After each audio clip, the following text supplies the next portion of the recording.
नमस्कार प्रिय दर्शकों, एक बार फिर आपका स्वागत है हमारे नए वीडियो में।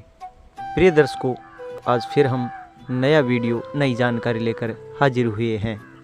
प्रिय दर्शकों, आज को जो हमारा प्रसंग है, आज की जो कहानी है, ये कहानी बड़ी प्रेरणादायक है, बड़ी मोटिवेशनल है। आज हम आपको बताने जा रहे हैं कि यदि हमारे घर में कबूतर आते हैं और कबूतर आपके घर में अंडे देते हैं और आपके घर में बैठकर कबूतर गुटरगू की आवाज़ करते हैं, तो प्रिय दर्शकों, इसका आपके घर पर क्या प्रभाव पड़ता है। यदि कबूतर आपके घर में अंडे देते हैं तो आपके घर में क्या प्रभाव पड़ने वाला है। कि कबूतर आपके घर में अंडे देते हैं तो क्या उनसे आपके घर में गरीबी आती है या अमीरी आती है।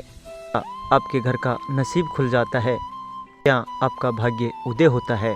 यदि आपके घर में कबूतर बैठते हैं और वो दिन भर गुटरगू की आवाज़ करते हैं, तो उनसे क्या आपके घर में गरीबी आती है, फिर आपका भाग्य उदय होता है। इस कहानी में आप जानेंगे विस्तार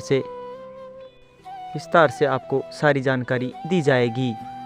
और प्रिय दर्शकों, वीडियो को हमेशा पूरा देखिएगा और जो लोग हमसे नए जुड़े हैं वो हमारे चैनल को सब्सक्राइब कर ले ताकि हमारे सारे वीडियो आपके पास पहुंच सके। प्रिय दर्शकों, आज की ये वीडियो बहुत ही खास होने वाली है, इसलिए वीडियो को एंड तक जरूर देखें। प्राचीन काल की बात है प्रिय दर्शकों, एक नगर में एक मोहन नाम का व्यक्ति रहता था। उस मोहन नाम के व्यक्ति के एक पुत्र था जो बिल्कुल नवजात था, छोटा था। अब उस मोहन नाम के व्यक्ति के घर में एक कबूतर का जोड़ा भी रहता था। प्रिय दर्शकों, मोहन की पत्नी परिंदों से बड़ी नफरत किया करती थी। मोहन सभी परिंदों से बड़ा प्रेम किया करता था। प्रिय दर्शकों, मोहन रोज़ प्रातःकाल कबूतरों को रोज़ दाना डालता, परिंदों को दाना डालता, पानी डालता, लेकिन उसकी पत्नी परिंदों से बड़ी नफरत किया करती थी और वो अपने पति से अक्सर इसी बात को लेकर झगड़ती रहती थी कि तुम इन फालतू के परिंदों को क्यों दाना पानी डालते हो, ये मुझे बिल्कुल पसंद नहीं है, आप ऐसा छोड़ दो, ऐसा करना छोड़ दो। तो प्रिय दर्शकों, मोहन अपनी पत्नी को समझाता है और कहता है, ये सभी भगवान की देन है। ऊपर वाले ने जितने भी परिंदे बनाए हैं, ये सभी परिंदे इंसान को दुआ देते हैं, कोई भी बद्दुआ नहीं देते हैं और ये हमारी दुआ करते हैं। इसलिए इन परिंदों को देखना, इनकी देखभाल करना भी हमारा फर्ज बनता है, कि देखरेख करना भी हर मनुष्य का कर्तव्य है। वो दाना पानी डालना भी हर मनुष्य का कर्तव्य है, उनकी जिम्मेदारी है। जो मनुष्य परिंदों को दाना पानी डालता है, उनका भाग्य उनका साथ देने लगता है। इस तरीके से मोहन अपनी पत्नी को समझाता है, लेकिन उनकी पत्नी इन बातों को समझने के लिए बिल्कुल भी तैयार नहीं थी। वो अक्सर अपने पति से इसी बात को लेकर रोज़ झगड़ती रहती थी। वो कहती थी कि इन कबूतरों को मेरे घर से दूर भगाओ, मेरे घर के आसपास ये कबूतर परिंदे बिल्कुल नहीं आने चाहिए। प्रिय दर्शकों, मोहन की पत्नी हर परिंदों से बड़ी नफरत किया करती थी और अपने पुत्र से बड़ा प्रेम करती थी। अपने पुत्र को जी जान से भी प्यार किया करती थी, लेकिन परिंदों से और परिंदों के बच्चों से बड़ी नफरत करती थी।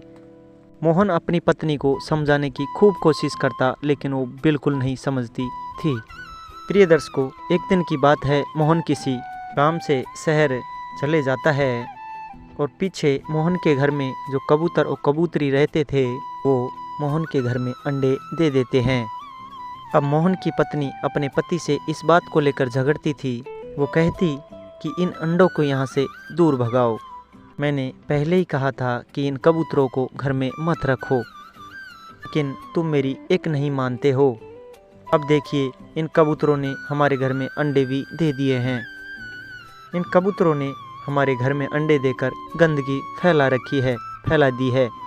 इसी बात को लेकर मोहन की पत्नी अपने पति से आए दिन झगड़ा करती, रोज़ लड़ाई झगड़े करती, लेकिन मोहन अपनी पत्नी को बार बार समझाता। प्रिय दर्शकों, अब एक दिन मोहन किसी काम से शहर को चले जाता है। वो शहर चले जाता है और पीछे से उसकी पत्नी सोचने लगती है। शहर को रवाना होने से पहले मोहन अपनी पत्नी को समझाता है और कहता है कि प्रिय, कि हमारे घर में कबूतरों ने अंडे दे रखे हैं और तुम कबूतरों को बिल्कुल मत छेड़ना। जब तक इनके बच्चे अंडों से बाहर ना आ जाते, उनके बच्चे अपने माता पिता के साथ चले नहीं जाते, जब तक इनको बिल्कुल मत छेड़ना, बिल्कुल दुखी मत करना। रोज़ अपने हाथों से कबूतरों को थोड़ा दाना पानी डाल दिया करो कि तुम्हारा भी अगला जन्म सुधर जाए, तुम्हारा भी भविष्य सुधर जाए। इसी तरीके से मोहन अपनी पत्नी को समझा और मोहन शहर को चले जाता है। प्रिय दर्शकों, मोहन की पत्नी उन कबूतरों के अंडों को तो नहीं छेड़ती है, वो जन बोलती रहती है। वो रात दिन यही सोचती रहती है कि मेरे घर से इन कबूतरों को कैसे भगाऊं, इनके अंडों को यहाँ से कैसे भगाऊं। प्रिय दर्शकों, मोहन का जो छोटा पुत्र था उसको भी इस बात का मालूम था कि मेरे घर में कबूतरों ने अंडे दे दिए हैं या दे रखे हैं। अब मोहन का पुत्र इस बात का इंतज़ार कर रहा था कि कब मेरी माँ घर से जाए, पिताजी तो शहर चले गए हैं।